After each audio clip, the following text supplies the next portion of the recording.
of the family unit. You're going to change those dynamics. What do you see on the horizon? Because so much has already been accomplished that you don't really get as much credit for as perhaps you should.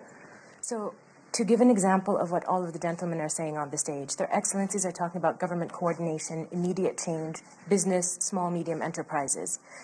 The Crown Prince told us go in action. As part of the National Transformative Projects, each entity submitted programs that needed immediate delivery that would have quick wins. A quick win for us was licensing of women's gyms. To you, it's intuitive that this would exist. It didn't exist in Saudi. Working with His Excellency, working with the Ministry of Labor, Commerce, what we did was create 25 new line items for jobs for women, immediate job impact. We worked on changing the laws to allow for women's gyms to be legal. Immediate impact was 500 registrants on the digital site that we created. 47 immediately went live because they already existed and felt comfortable and confident enough that the laws would protect them. Working with the municipality to change the rules and regulations on the sizes of spaces that were needed. Why? Because we'd like to promote small and micro businesses for physical fitness. Because as anyone in the West knows, that's how the sports industry works. Working with the Ministry of Labor to change part-time and freelance jobs, because that's what moves the sports economy. Then we talk about going to the Crown Prince and saying, you cannot have half of your community not having access to this nation. Women drive.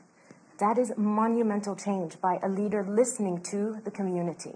But what does that also mean? It means now there's no more excuse on lack of productivity. A woman today can't say, I couldn't find a car, I couldn't find a driver, because now you can. That doesn't take away from the value of an Uber. An Uber exists in Los Angeles, a Careem exists, taxis exist everywhere, but now you have the freedom of choice to get yourself to the venue and the location you want. Immediate economic impact. It also changes traffic patterns. But more significantly, what is now happening is a woman has the choice to breathe, a woman has a choice to dream, and she can action. Why? Because the reforms that their excellencies are talking about are happening on the ground. When I was hired, I was the only woman in an office of 1,800 people. A year and a half out, right now my team is made up of men and women, but 27 women work within the two groups that I'm responsible for, whether it's the Mass Participation Federation, which actually is our mandate is to get people outside moving and a part of the sports economy, not only from the human point of view of getting physical and active, but sports economy impacts your health. If you save or spend $1 on sports, you save $3 on health. Why wouldn't we? And so what the Crown Prince is telling us is, this is your nation, you are my people. What do you need? How can I help you? And then he gives us, we're an authority, we're not a ministry. He gives us the resources through the ministries to action the change. And I see it every day.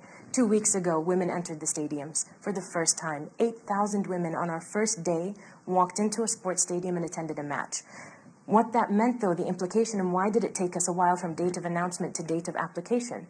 We couldn't find enough security women to come and man the spaces. We couldn't find enough ushers. We couldn't find enough volunteers. Now that could be a negative, or it could be a positive, because that's job opportunities. And it's not just the employment of those women, it's the training of those women. So that's two streams. It's also, bear in mind, the uniforms these women are wearing. That's more business. That's production. We're also looking at light manufacturing and sports materials. We have rubber.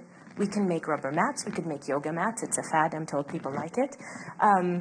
We can make dumbbells, we can make punching bags, anything you could possibly imagine that does not need a technical innovation or intellectual property, you can make in Saudi Arabia with the resources that we have in our industrial production. It all exists there, and those are all job opportunities. And right now I'm just speaking to you about the sports sector. Add on to it entertainment, add on to it culture. In our own nation, we have the talent. What the talent is looking for is the resources, and what our excellencies are actually creating is the pathways to allow that excellence to come in through exchange of knowledge. What's on us then is to say, please don't just come here and do, please come and teach, please come and educate. And if I could say a model that's phenomenal and sensation is the Disney model. They come in and turn around communities. And that's what we would like to do. So when you're looking at us to come in, please don't just look at us as oil, and don't look at us as the building and the construction as the concrete. Please look at the people that need the training, and that will actually have a much longer value chain for you in engagement with our nation, because that is the new oil. Human capital is the new currency, and I really would encourage you to look at us that way.